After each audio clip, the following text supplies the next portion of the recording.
Mensen, welkom bij dit 10e journaal alweer. We hebben het bestuur op bezoek, dus die zullen we even voorstellen. En we gaan een bijzonder gesprek met een bijzondere man, Jan Visser. Kom maar mij zien.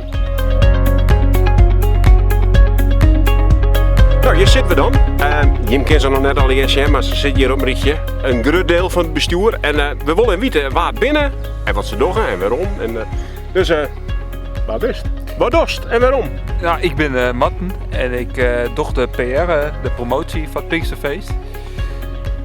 Waarom? Ja, vooral om zo vol mogelijk mensen in Pinksterweekend naar het verkeer te krijgen. Omdat ik gewoon een heel mooi feest vind om mij te werken. Een feest waarbij al je mensen die christelijk binnen, kerkelijk of net kerkelijk binnen, bij iemand komen. En dat is mooi. Ja, mooi. Super. En je zit ook al naast de volgende. Waar ben je? Ik ben Caroline Visser en ik doe de catering. En ik vind het mooi om met mensen te werken en af en toe een praatje met de mensen te maken om het evangelie te vertellen. En aan de andere kant van mij zit ik in. Vertel maar. Ik ben Gerrit Visser. Ik ben assistent van de keukenprinses, dus ik krijg hem weer. En wie mij een bijdrage leveren in de catering van het Pinksterfeest natuurlijk. En het Pinksterfeest, dat mij bijdragen, het feest van de geest. Het evangelie verspreiden van alle mensen, van alle kerken. En ik ben van harte welkom. Waar zit je links van mij?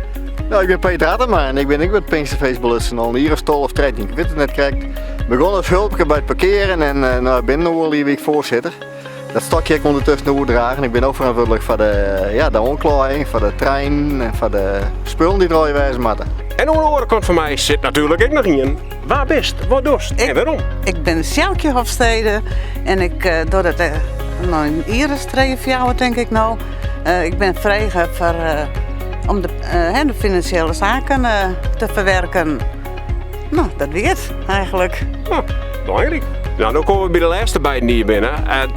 Je had alles eerder doen, maar hier nog één keer, omdat ze er zo leuk uitziet. Nou, mijn naam is Marianne van der Zwaag, je bent mij al een pensioen. Ik ben sinds bijna 4 jaar belutsen bij het Pinksterfeest. Ik ben erin gekomen via de beleefroute. Ik samen met mijn mensen opdienen en zij enthousiast, dus toen ben ik vrij als voorzitter van de programmacommissie. En ik hou van mensen bij elkaar brengen, van ontmoeting, verbinding. En dan, ik hou van Jezus. Dus het thema is, de missie is Jezus bekendmaken en hem leren kennen. Nou, dat ken ik wel hier in dit hele gebeuren kwijt. Dus ik doe dit met groot enthousiasme. Mooi, ja. Super. Aan de andere kant van mij zit een man, hij is beter op een radio, maar voor deze keer iedereen voor de camera. Ja, en ik wil hier bij de veld ik maar een beetje leiding aan het hele spul. En dat doe ik omdat ik hou van feestjes organiseren. Het is de Jidje van de Tjerken. En dan vieren we het Pinksterfeest en dan hebben we een leuk festival. En daar genieten we van.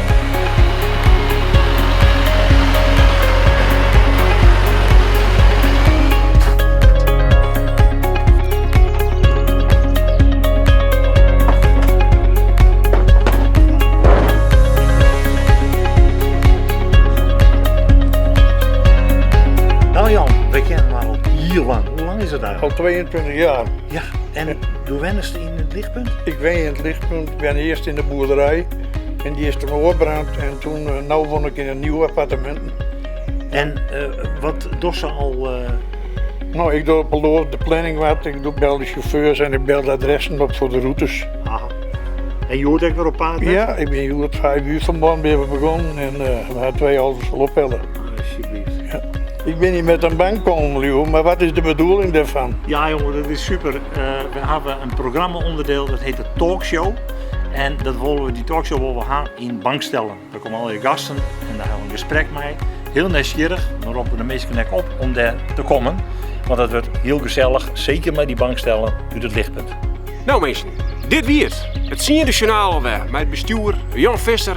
En als je nog niks te doen na de Pinksterweekend en je wil de hand uit de mouwen steken, zorg even op pinksterfeest.com. Daar kun je je aanmelden als vrijwilliger. En wij hadden zin hoor. Hoi.